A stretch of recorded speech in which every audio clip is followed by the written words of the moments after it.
Relay, TL thermal overload, টিওএল নাকি টিওএল thermal overload relay. এখানেও আপনার এই দেখেন 1 2 3 এটার সাথে এটা কমিউনিকেশন আছে। এটা হলো পাওয়ার সার্কিটের জন্য। কি স্যার? Power circuit. ওকে। আর এই দুপুরে দেখতে পাচ্ছেন না, এগুলো হচ্ছে কন্ট্রোল সার্কিট। এটা হলো আপনার অ্যাম্পিয়ারের রেঞ্জ, এই যেটা অ্যাম্পিয়ার সিলেক্ট করা যায়। আর এটা হচ্ছে আপনার, এটা হলো ম্যানুয়ালি ট্রিপ করা যায়, বুঝছেন? মানে ম্যানুয়ালি হচ্ছে আপনার রিসেট, আর এটা হচ্ছে ট্রিপ বাটন। ঠিক আছে, এই যে রিসেট, একটা রিসেট, এটাতে হচ্ছে রিসেট করে।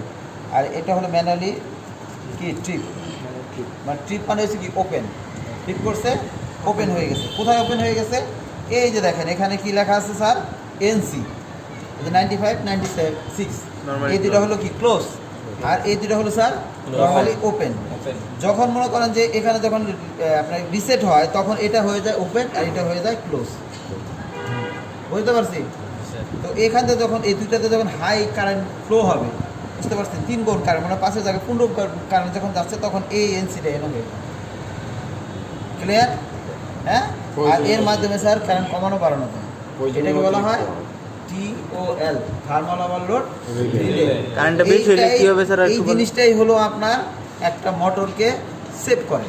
মনে করেন একটা মোটর আপনি 1 লক্ষ টাকাতে কিনছেন, কিন্তু এই ডিভাইসটার দাম হচ্ছে মাত্র 2000 টাকা। এই 2000 টাকার ডিভাইসের জন্য আপনার লাখ টাকার সার্কিট আপনার মনে করেন যে কী হবে, বিপদ থেকে রক্ষা পাবে। ওভার কারেন্ট হলে কি হইতেছে একটু আবার একটু বলুন। ওভার কারেন্ট হলে এই যে এখান থেকে ইনপুট লাইন দেওয়া হয়, আচ্ছা এটা আউটপুট, এই আউটপুটটা সুইচে যায়।